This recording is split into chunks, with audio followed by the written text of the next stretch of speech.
Good morning, Reed. How are you?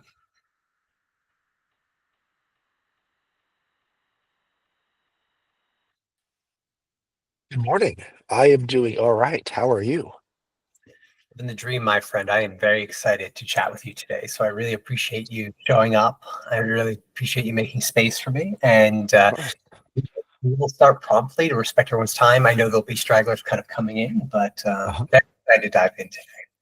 All right. I will be somewhat in motion while listening and participating, but I look forward to it. And I thank you for Yeah, the no space. stress. There will be, just so you're aware, Reed, there will be slides. So if you can't, I don't want you to endanger yourself. Your safety is my absolute priority during this exploration of the possible. Yes.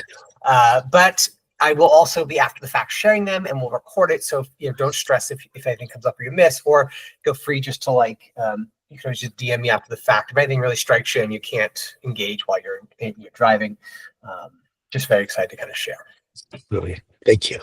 Thank you, buddy. JP, it is wonderful to meet you, my friend. Yeah, it's been a minute. It's good Yes. to see you. I see that promotion comes with an upgraded living space. Congratulations. Yeah, bringing in the spring.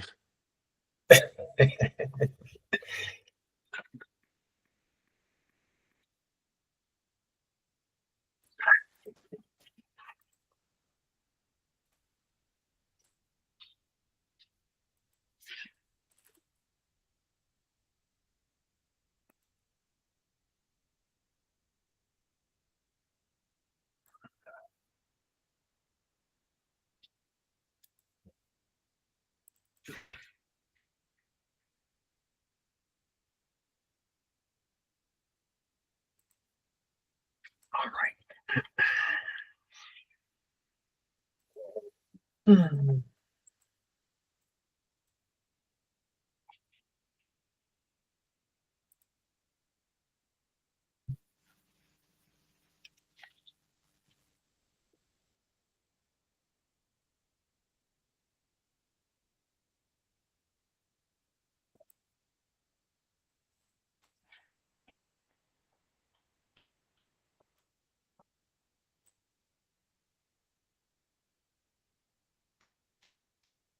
I'm just going to give it another minute in case we have any other stragglers, but we are going to start very shortly. Tony, welcome. Thank you for making the time and space to connect with us. I'm very excited to chat today.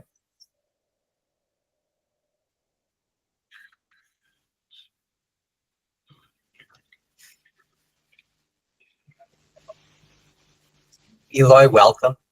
Appreciate you making the space to share with us today. Very excited to dive in. We're just going to give it another minute, but we are going to start shortly. I do want to respect everyone's time.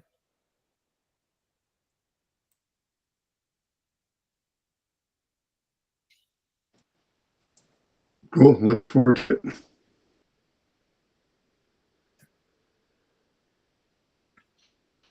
Tony, welcome. Appreciate you making the space. Tony, am I correct? Did I see you on, did you just recently do a podcast with Brendan around, was that you? And you were speaking in the previous in layman space. I just didn't know if it was the same person. Yeah, that was me. Oh, wonderful. Congrats on your new book. Michael, welcome. Appreciate you making the space to share with us today. This looks like a good crew. I imagine we'll have some stragglers, but I am going to dive in to respect everyone's time. So as a brief introduction, my name is Ron Rivers. I am the author of a book called Self-Actualization in the Age of Crisis. I've also been working with SpiritDAO. I'm one of the co-founding members for about 3 years now. It was originally kind of made in the book. And as we dive into this, what we're going to talk about is what SpiritDAO is. But we, as a temporal naturalist, which is the kind of core spiritual and philosophical framework that SpiritDAO is grounded in, we understand that we can only ever know something by understanding what it can become. So we're going to talk both about what SpiritDAO is in terms of what is the structure we inherit in this moment, but also what it can become, because it is designed as a DAO, and I'll get into like what that means, but essentially it's a collective effort. I'm going to say this in the very beginning, and I'll conclude with it towards the end.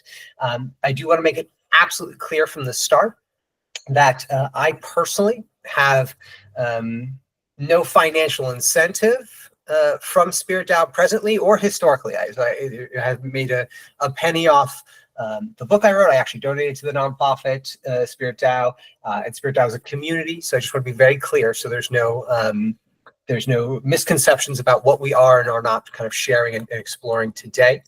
But we're gonna dive in. So SpiritDAO is a 501c3 church of temporal naturalism. So it is temporal naturalism. If you're unfamiliar, it is a collective work of myself and a few other scholars, Roberto Mangabeira Unger, the physicist Lee Smolin. It is a naturalistic philosophy of the world and the universe, and it posits many things. But SpiritDAO is kind of how we imagined a container might take shape to take what is this emergent pluralism, this emergent spiritual renaissance, and give it a shared direction. Because I would make the argument that the direction is the most important thing, not necessarily a very specific message. So I want to be clear, I am not going to be talking a lot about temporal naturalism in this specific conversation, although it does inform the structure.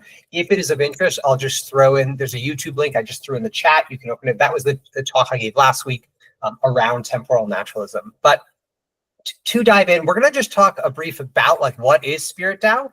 I'm going to give a very high level overview of what DAOs are. We're going to talk about then the actual structure that SpiritDAO embodies presently. We'll talk about the membership, how we've been operating with that, our operations and infrastructure, our economics and sustainability, our roadmap. Before we open a Q&A, I know there are some SpiritDAO members who are either here or will be popping in. So I'm going to give them an opportunity just to share, some brief space about why they are invested in the project, why they believe in the direction that we're kind of working towards, and go from there. And we'll open up to Q&A. Again, I want to emphasize we are going to view SpiritDAO through the context of not only of what it is, but what it can become, because it is a decentralized organization. It is a nonprofit? Is it intended to be a container to kind of realize a shared vision of the good, not to promote or only promote, for example, my specific, spiritual philosophy around the world? So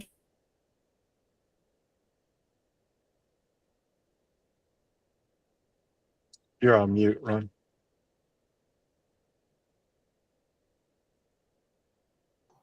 sorry about that. I excited clicking.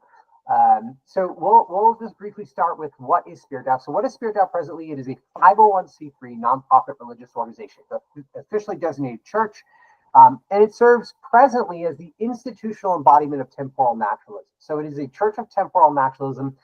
I say it is, doesn't mean it has to be in the long term, but presently the DAO members and the community members are aligned around this naturalistic philosophy.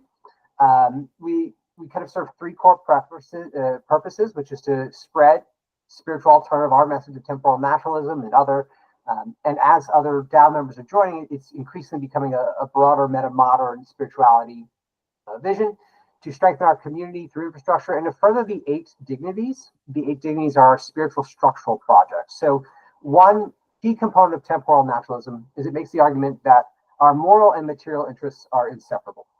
So when we think about reimagining spirituality, especially in the terms of our relationship to structure, we have as a collective a structural spiritual project, and that is at the heart of the DAO. So the idea being that we can be a container for a variety of visions of the why but the how is kind of a shared vision of kind of freeing this latent imagination that's trapped in the world today. And we operate as a decentralized autonomous organization that is a DAO on the base chain. And I'm going to get it. If all this sounds technical, don't stress. I'm going to get into it. And we're going to have plenty of space for questions at the end. So just a brief review of what SpiritDAO has been in the past. This is just kind of a quick overview of our last year, and then we'll get into the fun stuff of what is happening right now. So the DAO collectively edited a book. As I mentioned, for those of you who are just popping in, SpiritDAO was initially a chapter thought of about 3 years ago in a book, Self-Actualization in the Age of Crisis. And when I authored the book, I kind of mapped out like, what does it look like if we apply this spirituality beyond, shared intelligence, shared sense making? How does it look to actionize a spirituality where we can actually genuinely embody the values we claim to hold? So that's where it started. And then since then, I donated the book to the DAO. So to be a church, FYI, you need a sacred text. So we have a sacred text, but it's collectively owned. And in fact, last year, the DAO collectively edited a chapter of the book. That's the idea. Spirituality should evolve alongside its practitioners. And part of my critique of historical spirituality is in many ways it attempts to reinforce the past onto the present. Temporal naturalism ceases to diminish that. We shared space over 100 times, and that was a combination of both our spiritual philosophy, but also our operations. We officially received our 501c3 church status. We received in-kind grants from Google and Canva. We're presently we've been seeking a lot of philanthropic grants for this year, and we're presently already part of a program. We completely revamped our website. We began work on our community application, which I'm going to share as well. I'm very excited about that. And we had our first community retreat at the Sky Meadow Institute in Vermont. We have a donations portal. We formally formalize all our finances, and we began to expand our services that we're offering as a nonprofit, including fiscal sponsorship, partnership with the Artisan Fund, and there's a variety of in the media links. So let's just briefly talk about DAOs. This is going to be a high-level technical talk, but of course, if there is interest during the Q&A, we can dive deep. There are several members of our community, myself, JP Miller, who's here, who are deeply entrenched in software development, in the Web3 space, blockchain space, etc. But just a high level, like what is a DAO? Why would you organize a community as a DAO? A DAO is a decentralized autonomous organization. So it's community-led. It's a community-led digital organization built on blockchain technology. And so blockchain technology, if you're not familiar, it's basically like a ledger. It is an accounting ledger, but it tracks transactions, but it does it in such a way that they are cryptographically verifiable. And that's a very fancy way of just saying, if a thing is on the blockchain, it happened. It really happened. And more importantly, all transactions are recorded on the blockchain. So, many of us are probably familiar with the idea, right? And this is I do in my profession. I'm in software development, but also the intersection of nonprofit work. I've done a lot of work in historically marginalized communities, and it's a common trope in those communities where you have the pastor is driving a BMW and owns a Rolls Royce, but the average income of that community serves is about $25,000, right? So the idea of having an organization built on the blockchain is it radically reduces the opportunity for corruption because everything's transparent. Nothing can move within the community without everyone being able to kind of see it. And so as a decentralized, collectively owned organization, a collectively owned church, that was paramount for us in kind of building this. And it is designed for collective decision-making and shared responsibility. And I'm going to dive deeper into what possibilities are kind of contained in that container in a bit.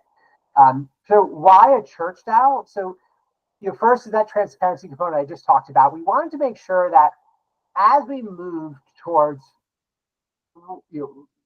binding spirit and structure, which is a core component of temporal naturalism, that we were not going to build a corruptible institution, right? From ground zero, we wanted to make sure that we laid the groundwork, the foundation, that anyone who wanted to participate would have equitable access and agency to it, but also there would be no opportunity for to kind of create the very power dynamics and structures that plague our traditional institutions. It talks about there's a deep amount of accountability, as I talked about, everything's done on chain, but it also aligns with our values as temporal naturalists. We have a suite of core values. The acronym we embrace is reframe courage, and part of that is openness, shared wisdom, and mutual care. Having that kind of collective ownership and being able to track that. DAOs empower every member, so it's not like a traditional corporate structure. I've heard some talks of individuals who are kind of doing this kind of religious movement, but they want to embody it in a corporation. I think any movement is great, but I think it is a fallacy to imagine that you're going to have a seat at the table within a single market capitalist structure to kind of transform it from within, right? The system is doing exactly what it's intended to do.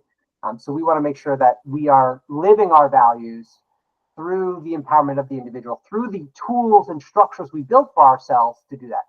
And then, of course, it goes without saying, there are immense financial benefits to incorporating ourselves as a church, right? In the United States, where we reside in the kind of founding, we cannot deny our inheritance of the moment. We have to act now. We have to act, but we do so within the constraints of the structures that we find ourselves in. So therefore, the church seemed to be the ideal vehicle to move this forward.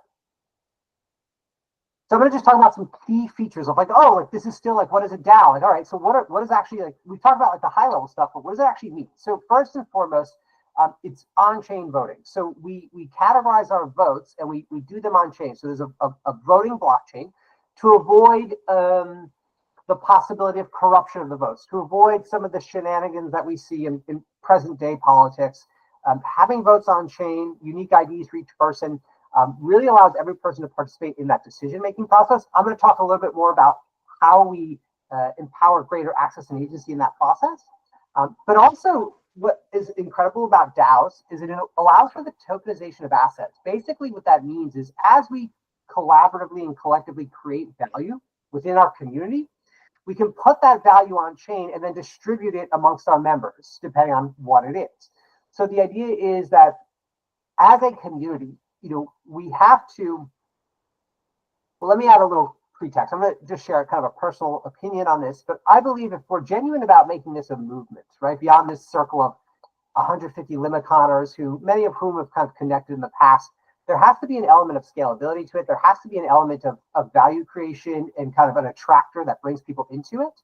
So to that end, the idea that we can kind of co-create value within our community and then share that value in a way that is transparent and accountable amongst the community is really foundational for our approach. There are a core point of DAOs is programmable smart contracts. So you can think of a smart contract like this. It is a rule, right? It says, oh, a certain thing happens and then another thing happens after that. So we might say, for example, that we are going to, we need some work done. We're going to create a bounty is what they call them. And when someone fulfills this bounty and then a designated reviewer signs off on it, the funds are automatically released. So smart contracts allow us to create rules for ourselves that are programmable. So it removes a lot of the tedious work of someone, like a person has to write the check. It's like, no, the smart contracts can do all of that.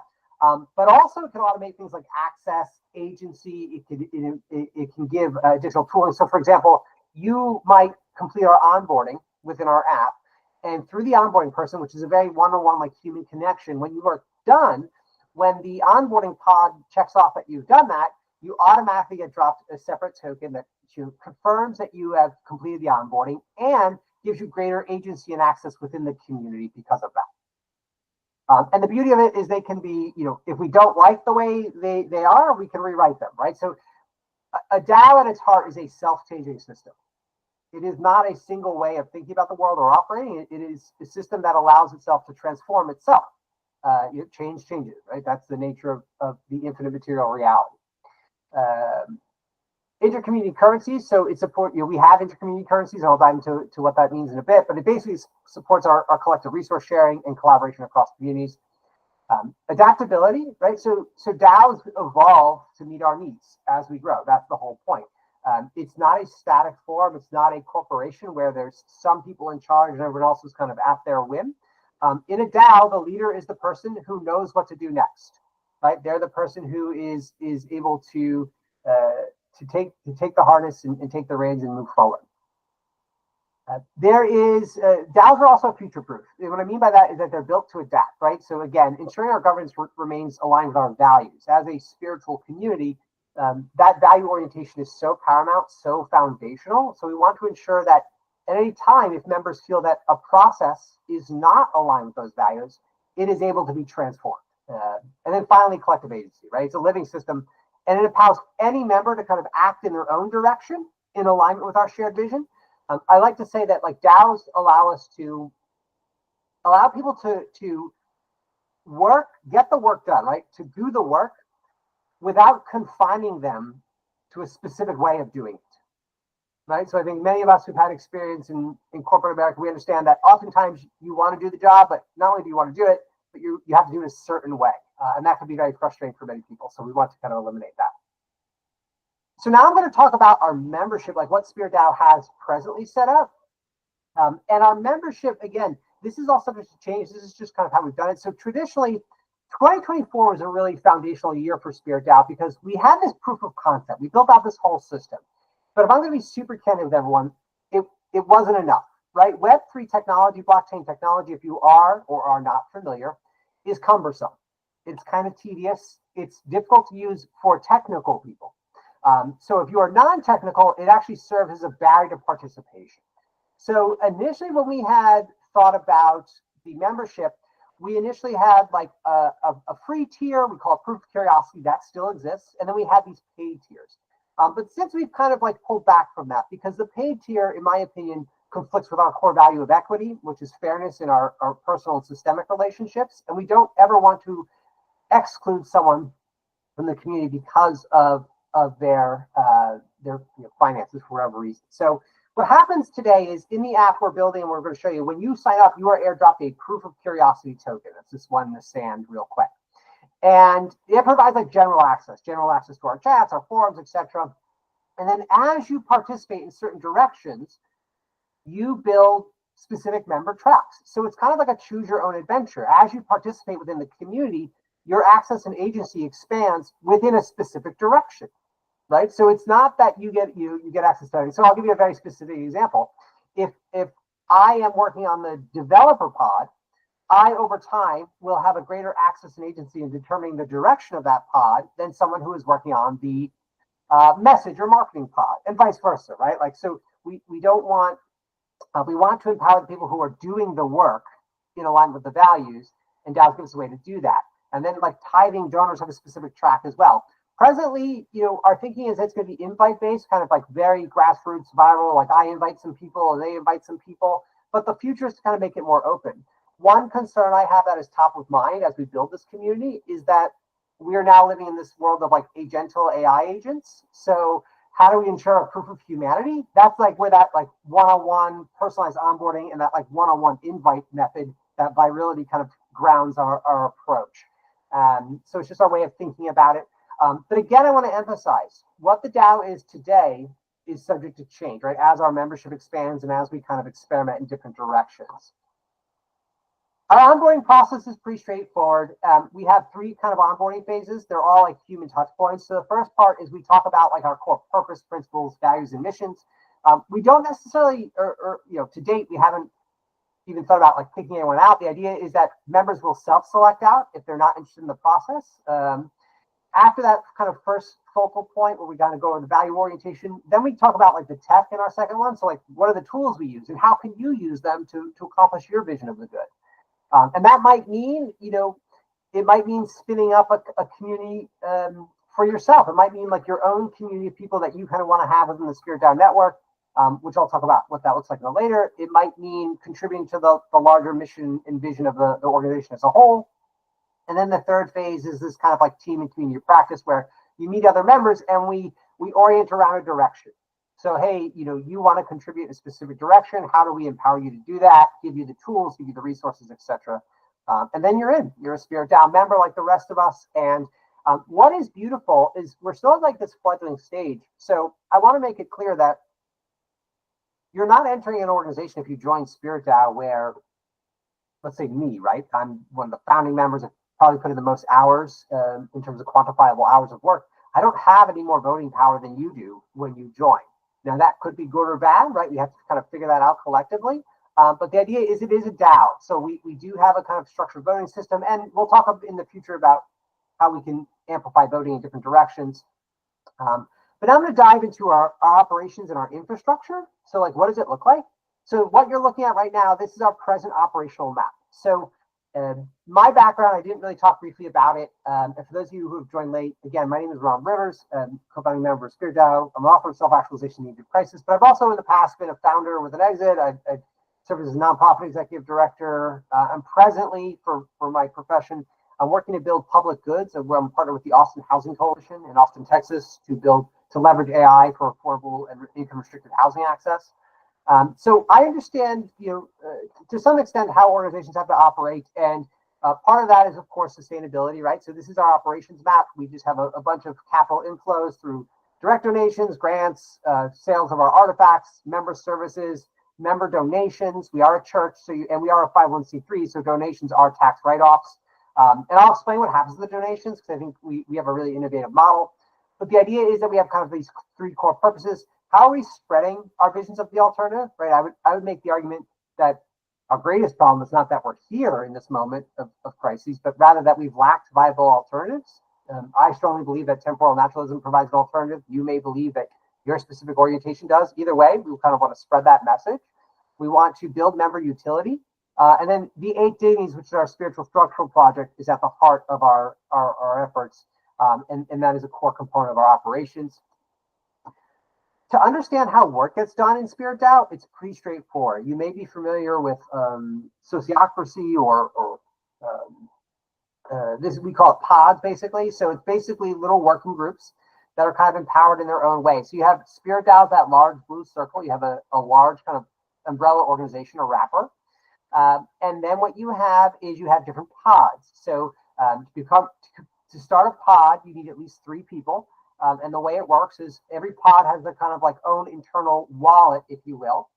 And I'll talk about our finances in a bit, but basically the pods are like self-governing entities. So what a DAO allows us to do, that let's say a traditional corporation does not, is embody a variety of different governance structures depending on the task, depending on the direction. So for example, we might say that SpiritDAO as a whole is a kind of direct democracy, and everyone has like a one vote, one person, one vote on DAO-wide initiatives.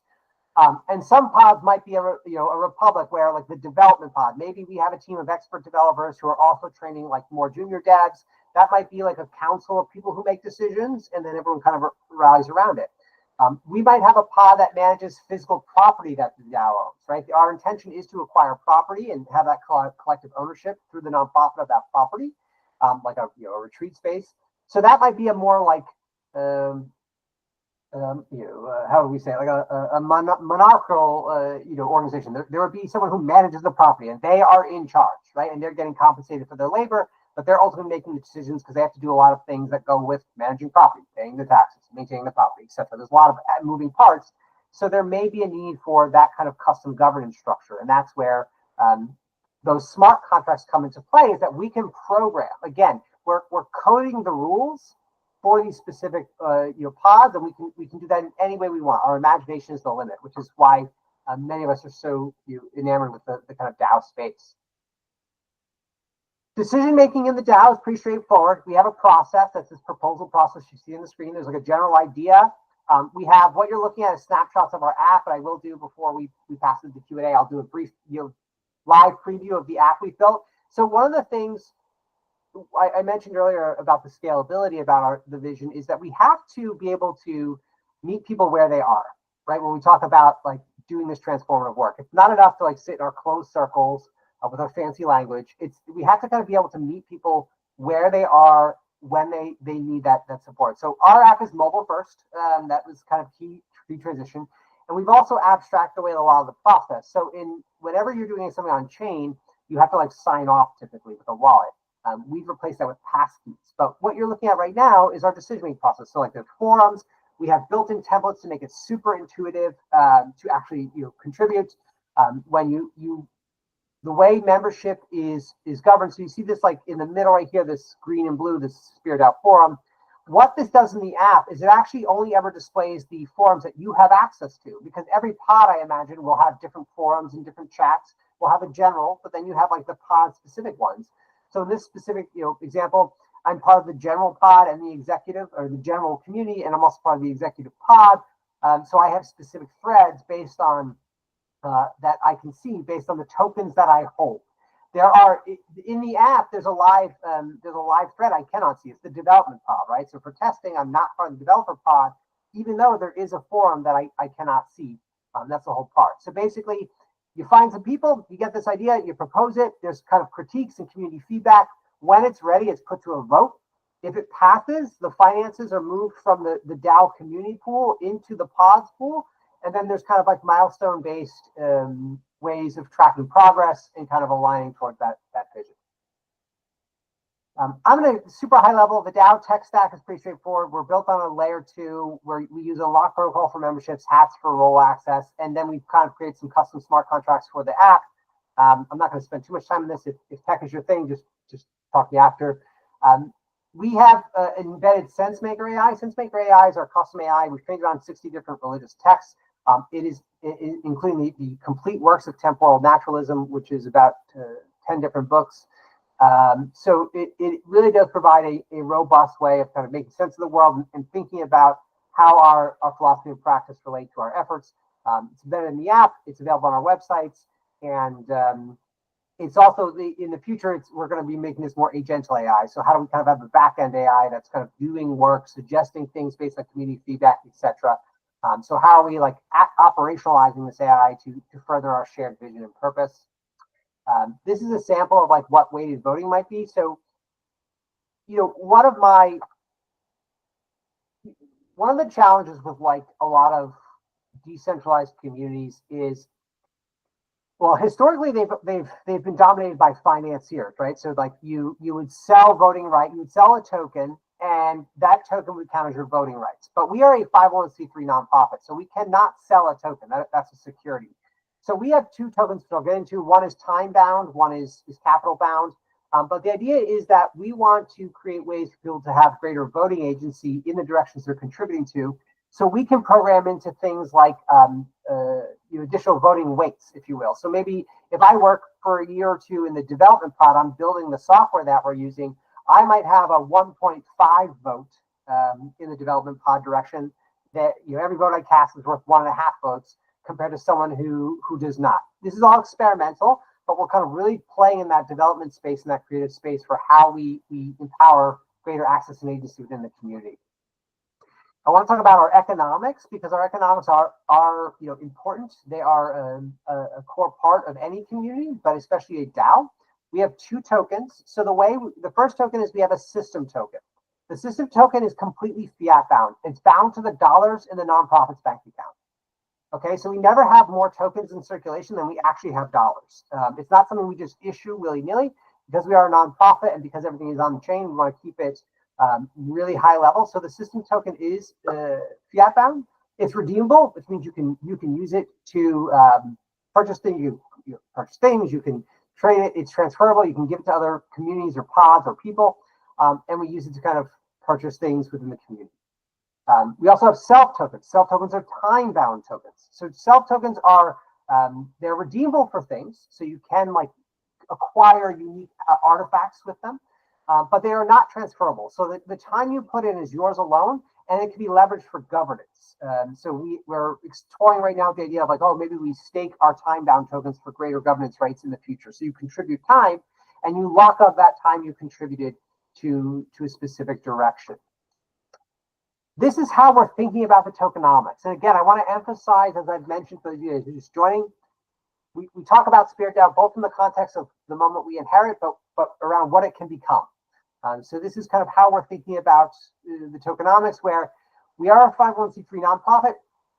A member donates to the nonprofit. So one of the questions I really rack my brain around is like, how do we ensure that like people feel good about donating to the cause? Because one thing that doesn't feel good is you donate and then your capital gets sent to an initiative that you're not happy about. So basically the way it works right now is what we're thinking is any donation that comes into our bank account, there's a 10% tax, if you will, for the DAO, and that splits into two different pools of funds. There's a general DAO treasury, and then there's the 8 Dignities pool. The 8 Dignities is one of our core spiritual structural missions. And again, if you haven't already, I'll share the link again for the video if it is of interest to better understand the philosophy and practice behind the 8 Dignities. This is a video from last week on Temporal Naturalism. Basically, it's this pool of funds that the DAO will collectively vote to channel towards public goods around the 8 Dignities. And then the other 5% tax goes to the DAO treasury. So that funds like operations, people who are doing the work. It also funds DAO initiatives. So the things that the DAO wants to do but needs capital to do, there's that. 90% of the funds then go to that individual member account in the form of a system token. And that member then can give that money. They choose how they distribute that donation. So do they want to put it towards a specific pod? oh, the marketing pod needs, $3,000. We're going to do, a couple local events. We're going to do, maybe that's the event pod. Maybe there's a specific initiative they're very excited about. Oh, we're going to be, producing a new graphic novel. We're going to be onboarding a new community. We're going to be doing something differently together to kind of spread our message. So that might be an initiative pod. It can be exchanged for artifacts. So we have the present artifact shop has 2 items, but the idea is we already own some really beautiful IP in terms of artwork, so it can be made into merch and stuff like that. So you can choose how those donations are going to put forth and allocate your contributions. They are donations though, so like the policy that we're holding right now, it's not refundable, right? It is a 501c3 donation. Another key component, just FYI, is that 10% take may evolve over time. The DAO may decide to change that, and I would recommend it to DAO members as we want to ensure that our tokens are in no way, shape, or form able to be considered a security. So any sort of consistent value to them makes it a little bit more difficult. We have an inter-community market. Basically, I'll spend very brief on this, but we have you can spend those tokens. That's what it looks like, and I'll show you what that basically is. Basically, it's about fostering kind of collaborative trust, mutual support, deeper connections for the value we are co-creating together.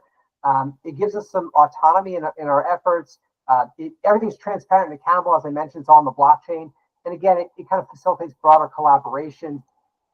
We have some artifacts, and I'll just kind of highlight this. Then I'll do a brief download of the app that we have so far, and then I will bring up some SpiritDAO members just to kind of just chat about what they're excited about, and we can kind of go from there.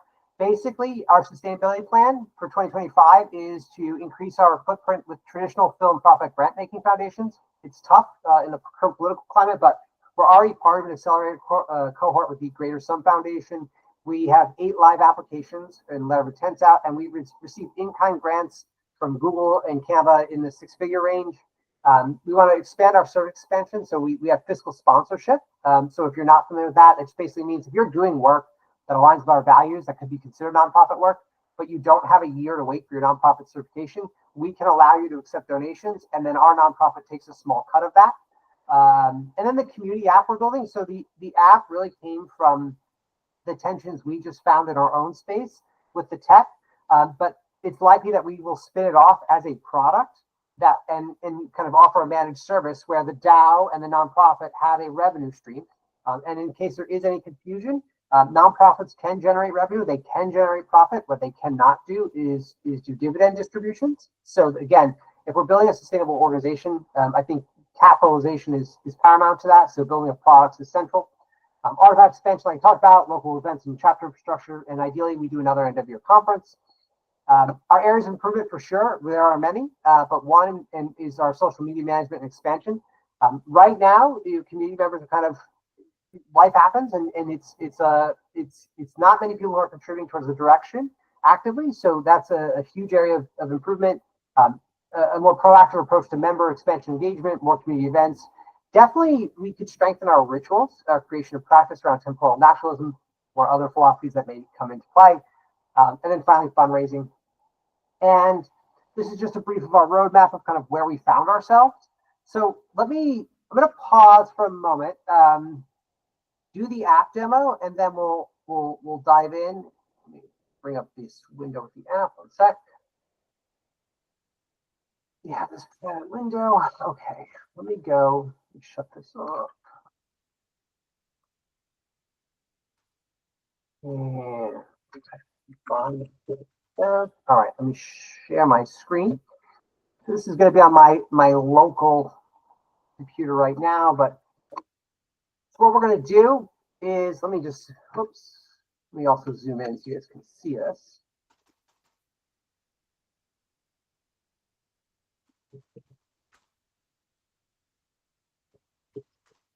Oh.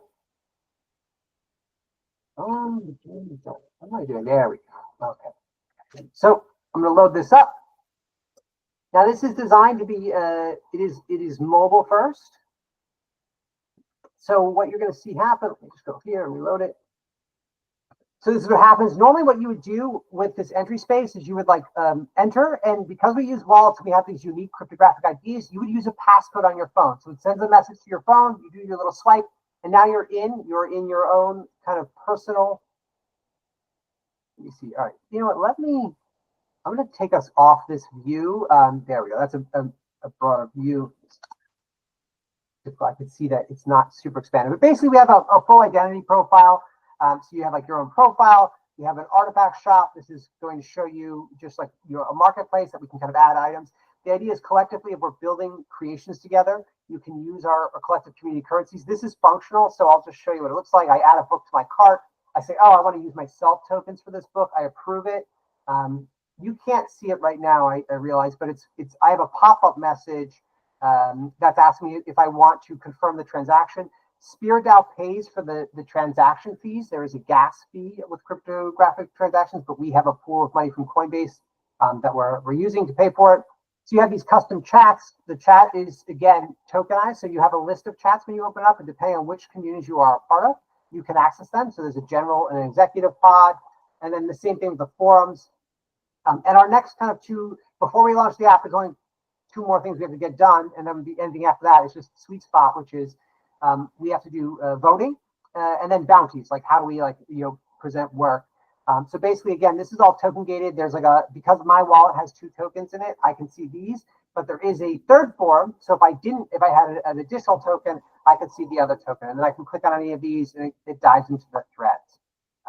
So let me pause. Obviously, I get very excited about this stuff. I've dived into a lot in the ecosystem, and I hope it is resonant with you. But I would love to just bring up just 2 of our members real quick, just to talk briefly about like what excites them about this project and why they've been contributing.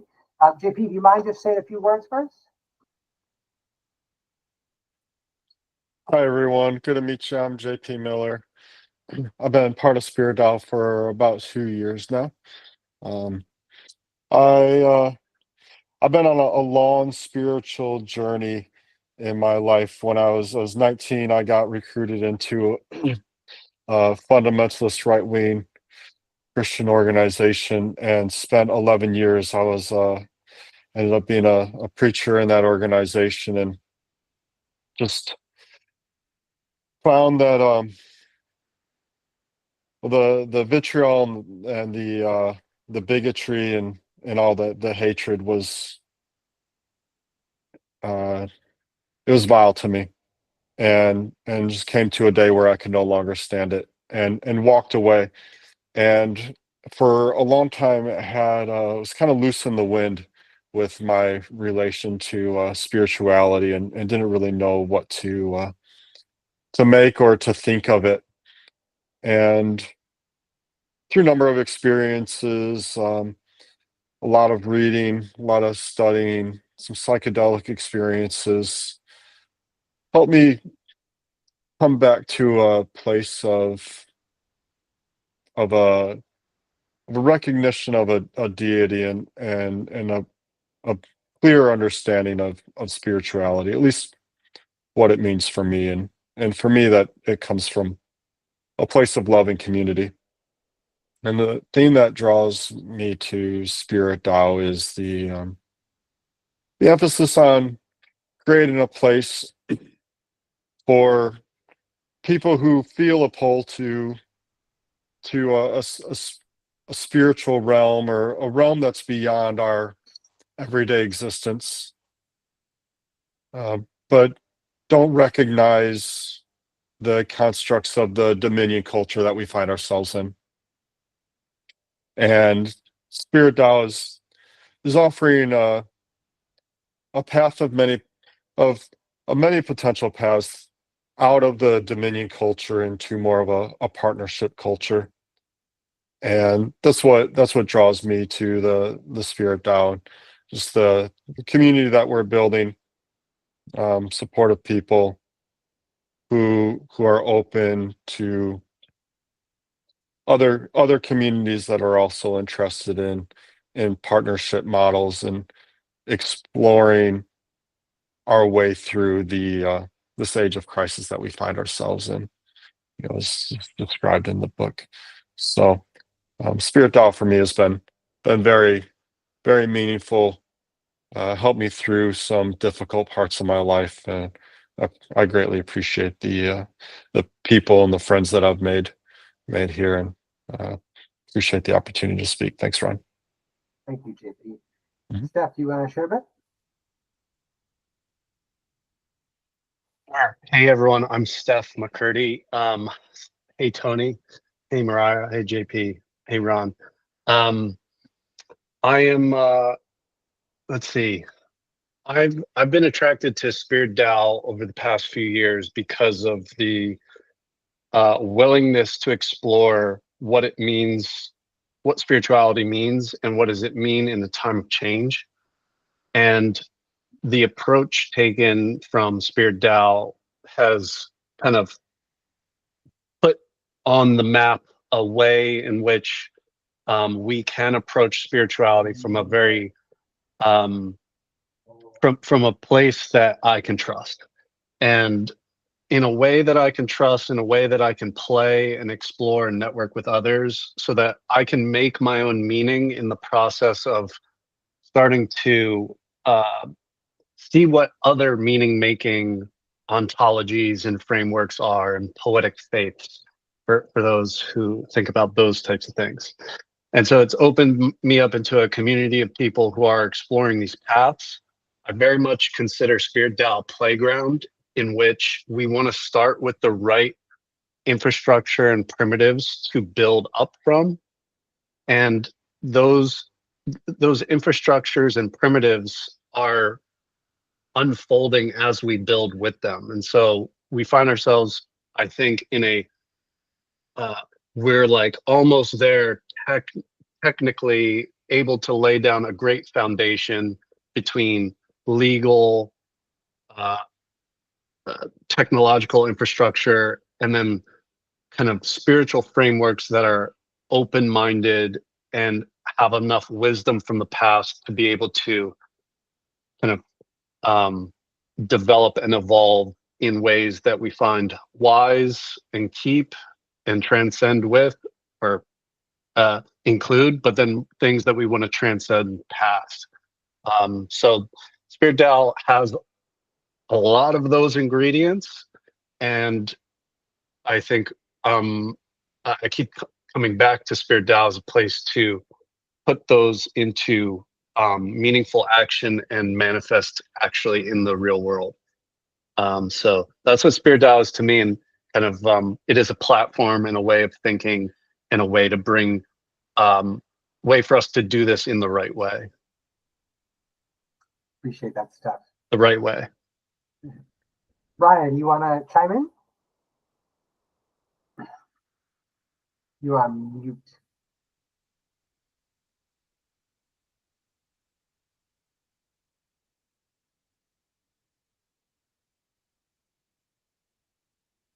Take your time.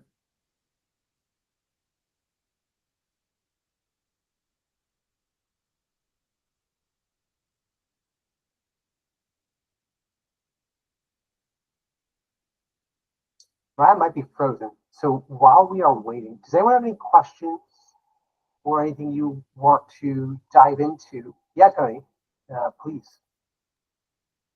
Yeah, I like two observations and then a question.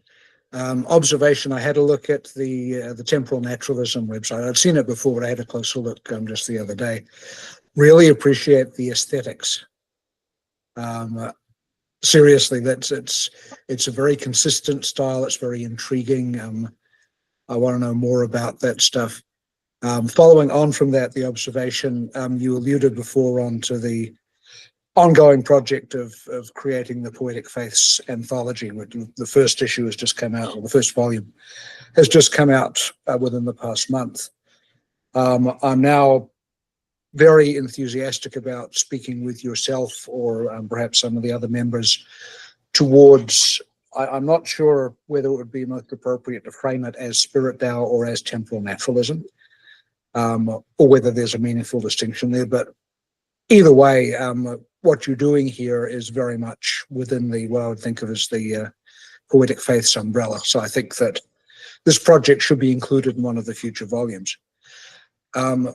And the questions are, I was intrigued in one of the earlier charts by the references to ritual and to artifact and to physical spaces. I personally am very interested in embodiment, in praxis, in ceremony, in what people do physically, what people do sensorily, in service of their what I think of as poetic faith. So, if you have time, and if it's not sort of privileged information, I'd be curious about those things. What is a spirit DAO or a temporal naturalist ritual? What are the artifacts you referred to? What are the spaces that you at least envision? Yeah, I appreciate that. Ryan, do you mind if I answer this, and then I'll bring you up after that? Yeah, cool. All right. So first, Tony, thank you very much. I'm glad you appreciate the aesthetic. And so your second comment, and I will give it a distinction because it is kind of a gray area right now. So I mentioned at the beginning of the talk that we can only ever know something by understanding like what it can become, right? So presently, in the present trajectory, SpiritDAO, because the primary people who've been working on it have kept it, is a church of temporal naturalism. So temporal naturalism is the spiritual orientation, but it is a DAO. So, for example, members like Mariah and Steph are members of the DAO who are moving it towards more of an umbrella where temporal naturalism becomes a pod. So we have like a community of temporal naturalists within SpiritDAO, and they might be next to and there might be another pod of I don't know. I'm not deeply familiar with your work, Tony, so I apologize. But maybe if poetic face is an umbrella, or maybe it's a specific orientation, it might be next to a different, orientation. So we're all working on the SpiritDAO umbrella, and what unites us is this shared direction of the 8 dignities, right? This structural project to genuinely kind of elevate the other, to recognize the divinity of the other through the kind of freeing of their capacity to act within the world. So we kind of all have our kind of unique communities. That is a possible direction. So I would say in the immediate present, there isn't a tremendous amount of distinction because SpiritDAO is primarily serving one philosophical orientation. But I have it's given away, right? I don't necessarily have control of that. If as the DAO expands, if people want to move it towards an alternative, an umbrella organization, I think that's great.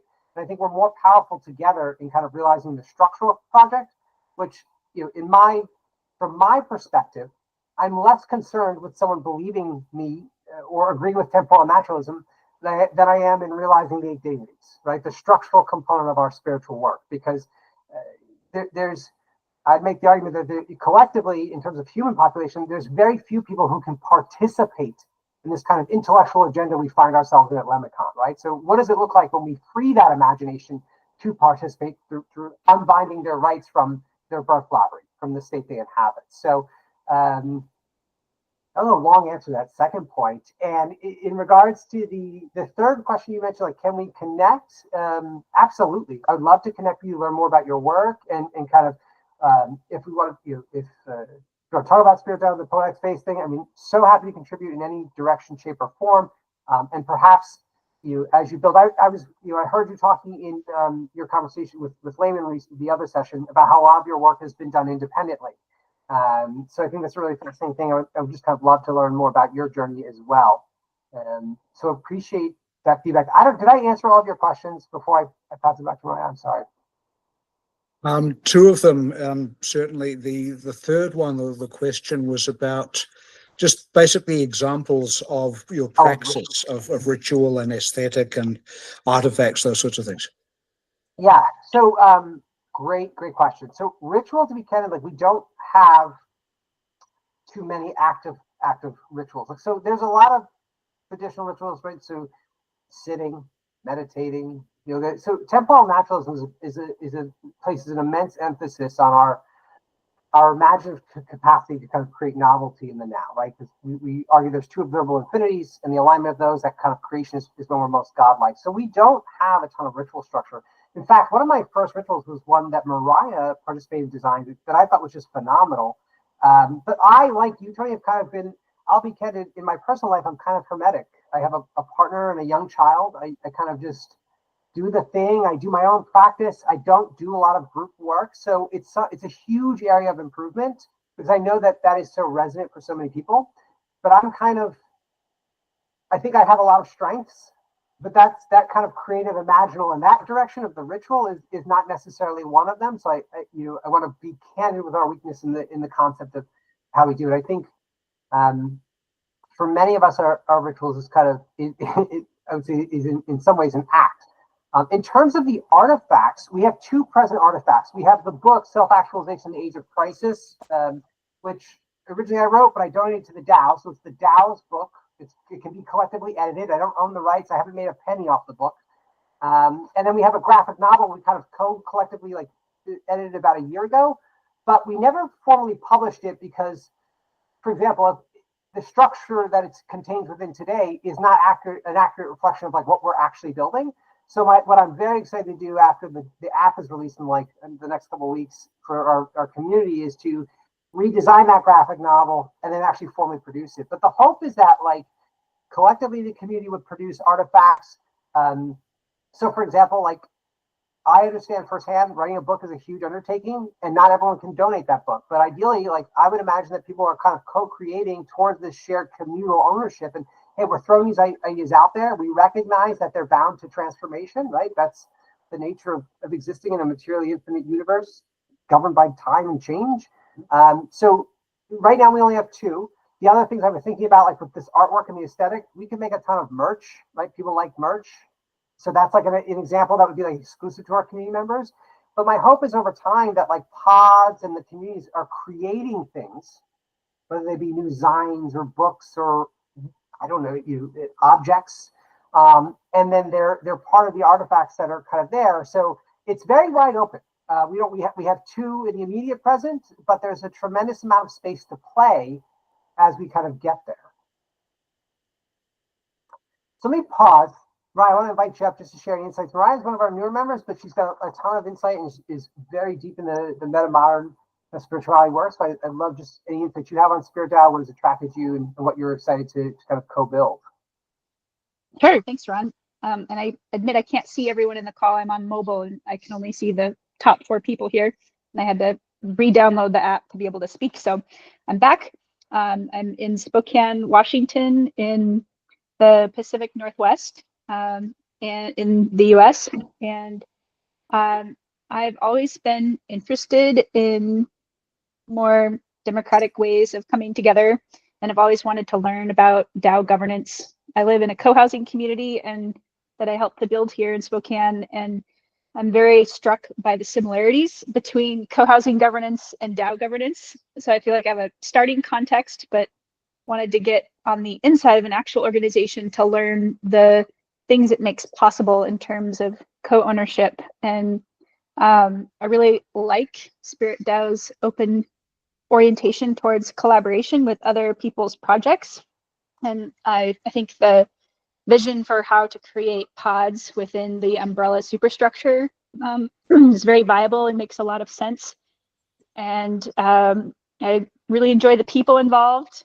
I think people are really sober about their strengths and weaknesses, and that engenders trust in my interest in collaborating with everyone here.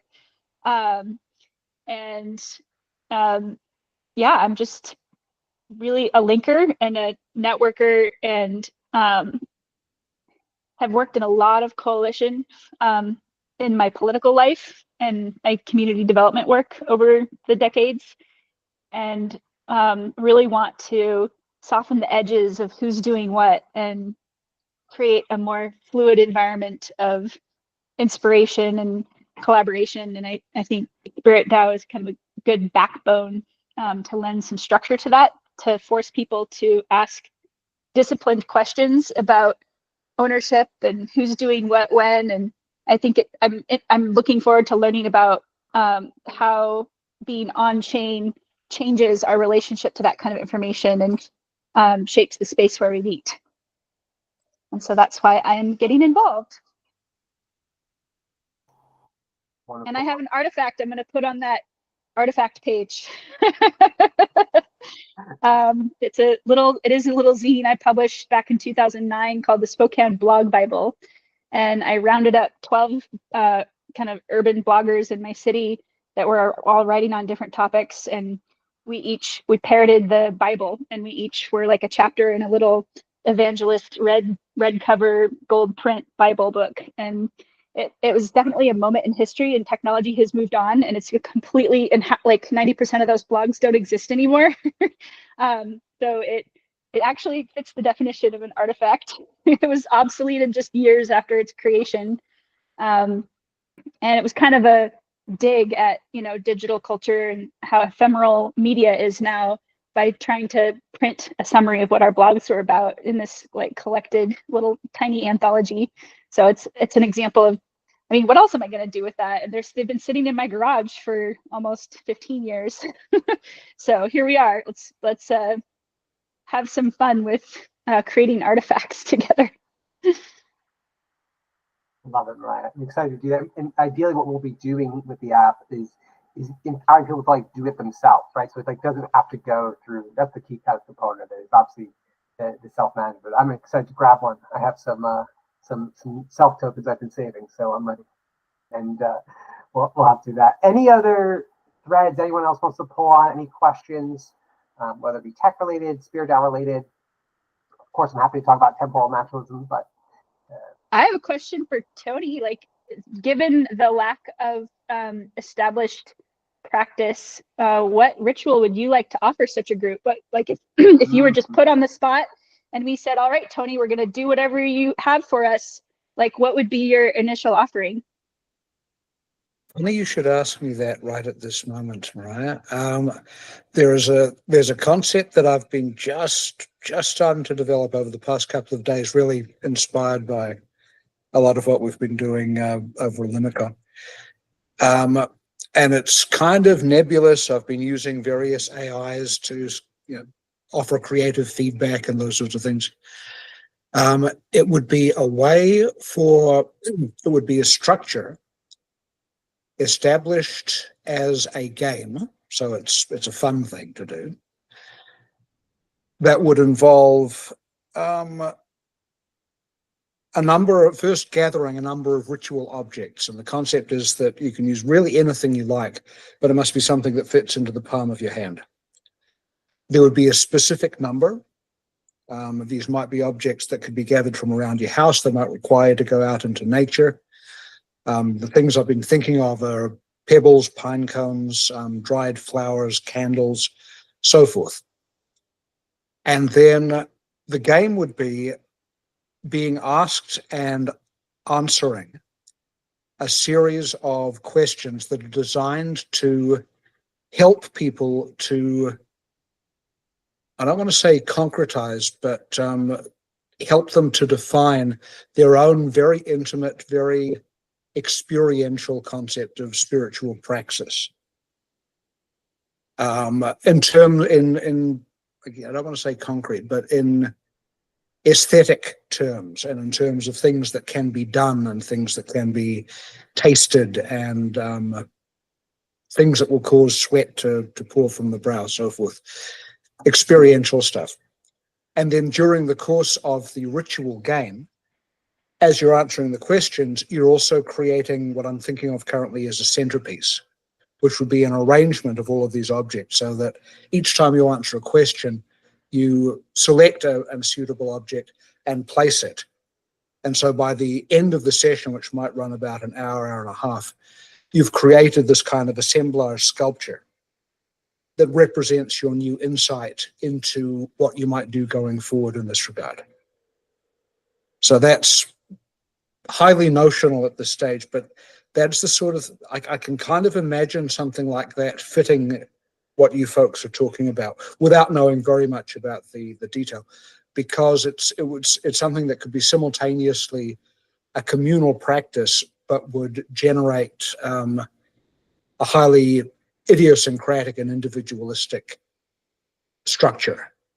And then that structure can be used as inspiration to go forth into the world and create more. All right. I'm excited to dive deeper in, but I want to recognize God Will. I see that you have your hand up, so please. Yeah, this is really cool. Thank you for your talk. I'm also from Austin here. I'm a PhD student in political science. So political science tends to be 10 years behind a lot of stuff. So I have a lot of friends in the crypto community, and been really trying to understand how DAOs work and what they look like. And I think this is probably the best example, clearest walkthrough, and this stuff tends to be very dense, especially if you don't have some sort of background in crypto that I've ever seen through for a DAO. A lot of DAOs I see tend to be scammy or just to be made, and so this was actually the first example of like decentralized governance I've seen that's made sense, and I'd love to connect with each and every one of you regarding just understanding kind of structure of it, particularly the non-security aspect of how to translate that currency into like a token or whatever that search of value is to be able to utilize in the organization. I thought that was really cool. I want to learn more. I think the only thing that ironically, the only thing that isn't as clear, I think, to me is kind of this intersection between like the I think the eight qualities actually makes sense because it just seems like a sort of kind of way to alleviate like non-necessary suffering, right, in all the various ways in society. I think it's I think what the word is that you guys used was the temporal naturalism in the church idea. I think JP had a really cool exposition about his history and how he came to this.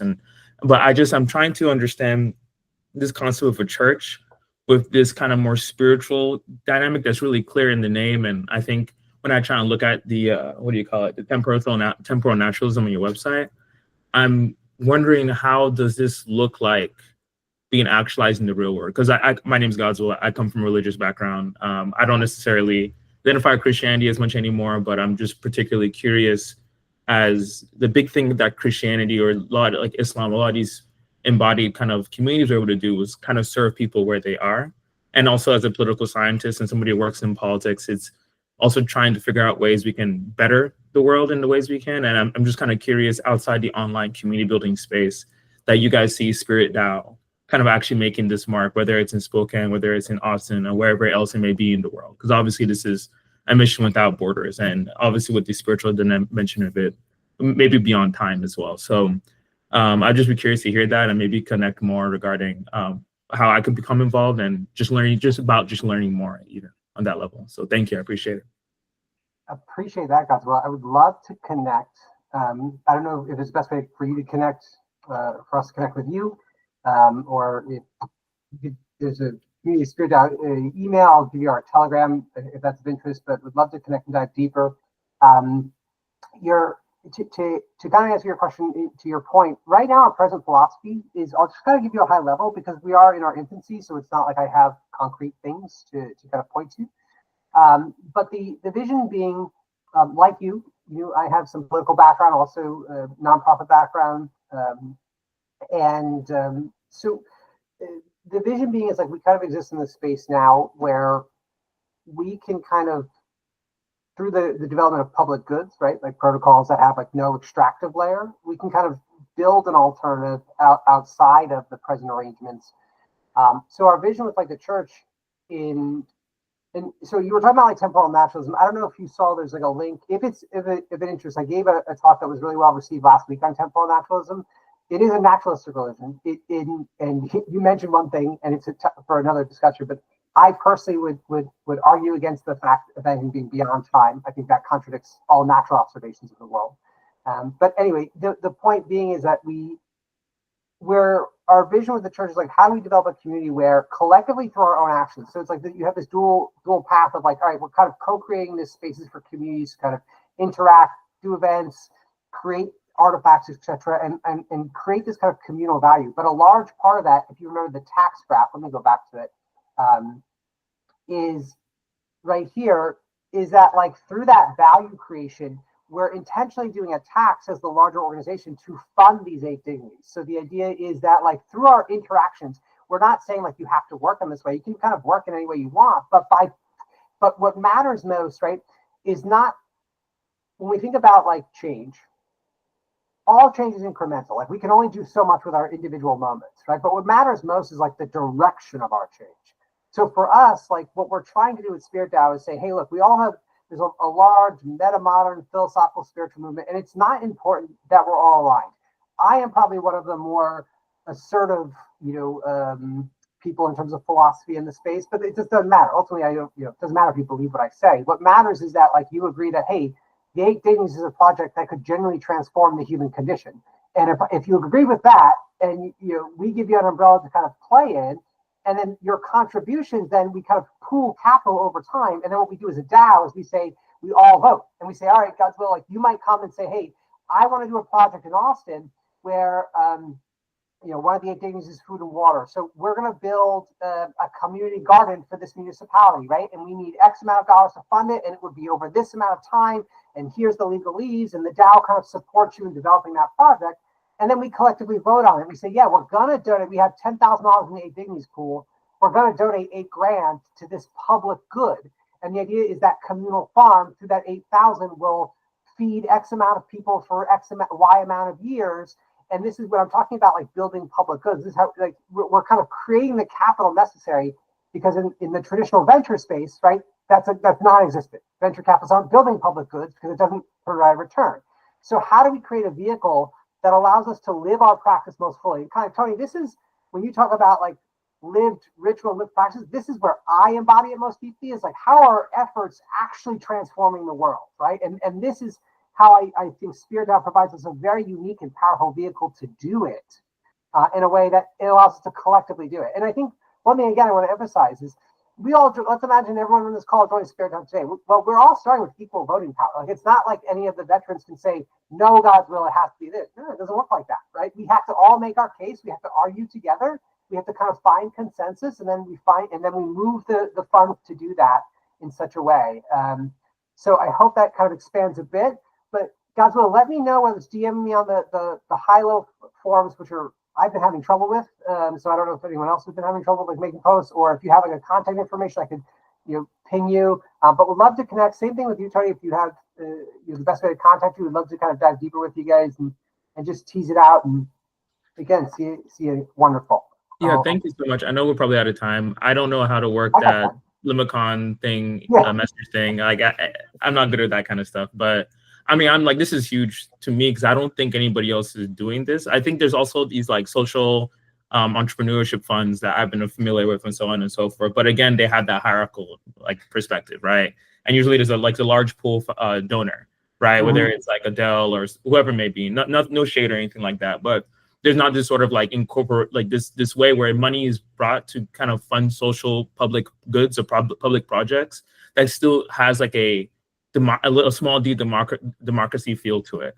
And more importantly, even there's a kind of a alignment, both not only on a social value aspect, right, with the 8 dignities, right, but also, which I think is you see in various political movements across the world, but also in this kind of like, what do you call it, whether it's like the ground of being, truth, right, whatever it may be, but also creating that freedom for various different manifestations or articulations of that to be made done. Another kind of follow-up question, guys, this is, I think just by itself, what you guys are doing is insane and amazing. And it really creates this kind of decentralized, potentially even international way to create these public goods that I think a lot of people and various movements I've been part of or groups I've been part of kind of struggled to be. So like in terms of praxis, this is a perfect example of this, right? And so that by itself is cool, like by itself done. I just, even going further in terms of the educational part of it, I think when it comes to, what is this called? A metamodernism. I'm new to the term, but I'm very familiar in terms of how it's like, it makes sense.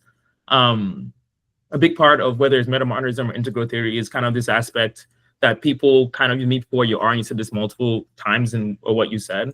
I think meeting when people where they are like physiologically, socially, economically is huge and really important. But also, how do you see the role of SpiritDAO? Maybe even meeting people where they are psychologically and spiritually, because a big part of like the kind of tension that's being made is that in order to solve all these crises, you may have to need an elevation of the consciousness of people, whether that's via education, so on and so forth. So I just wanted to see if you guys had any ideas regarding how that educational aspect goes in. I think that was even one of the circles I saw in your presentation and possibility that pod members could go on. But I just wanted to see if you guys have gone through any of that yet. I mean, you have the books or the artifacts. So I'm just curious to that aspect as well. And I have to run a little bit, but I just love to hear this before I go. And I put my email in the chat to reach out to me if you're able to. And I don't know your name either. It just says SpiritDAO Community. Yeah, sorry, Ron. I'm able to see JP and Maria's name. So just remind me your name too, so I can write that down and remember. It's Ron Rivers. I'm going to answer very briefly, but I'm also going to allow JP or Mariah to talk if they're interested. Basically, I think it's a huge area of improvement for us, right? So like I deeply embody temporal naturalism. Like I feel that's a very, for me, a very rich spiritual context of nature as it is. It's no metaphysic. I without being offensive to anyone in the room, I believe metaphysic is like the root of illusion, but it is, but neither here nor there. The point is, I think there's a huge area for us to improve on how we connect what I think is a strong philosophical grounding to the spiritual integration of the moment. I think temporal naturalism provides a rich context for understanding it, but maybe not necessarily a rich context for like shared ritual. But Mariah or JP, do you want to have any comments around God's will's question?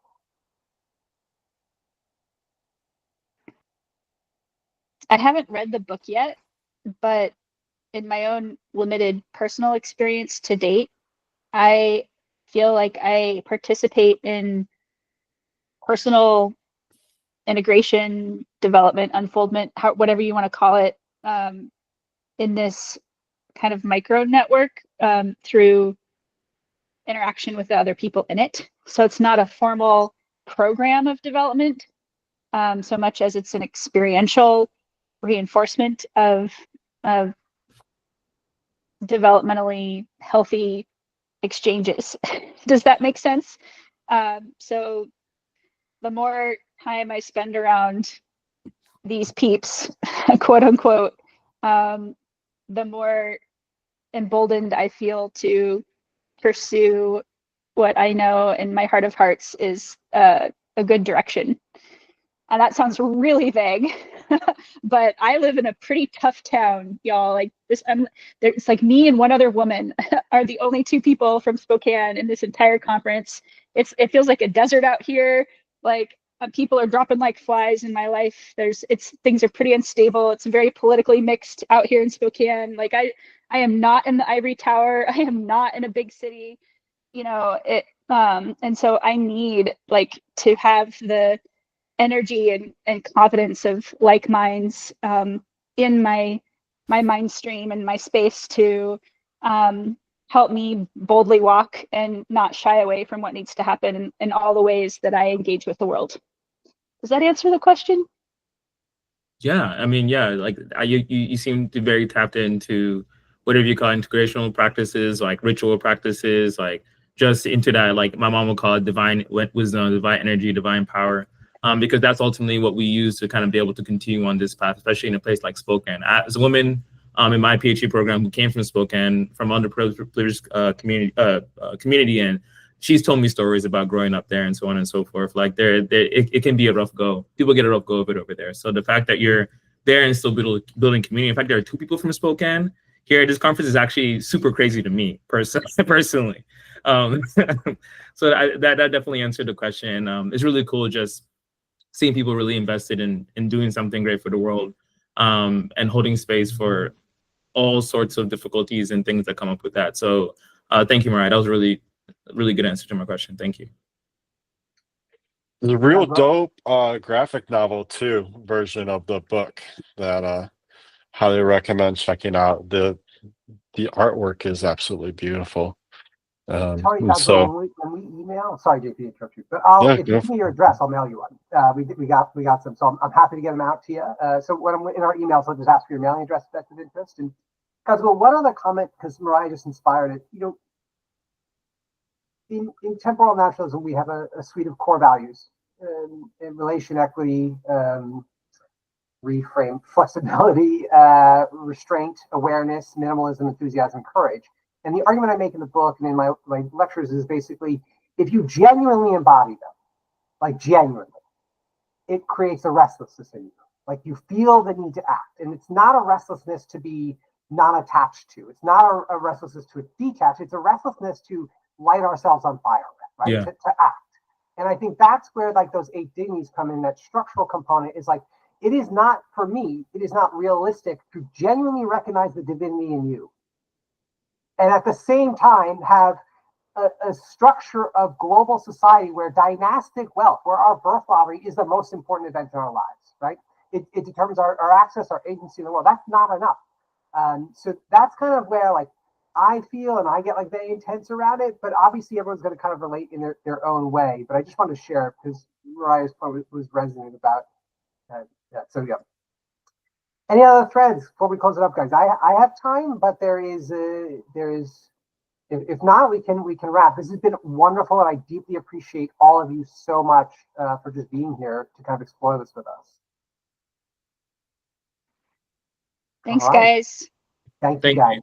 I hope you have a great day. Likewise. See you.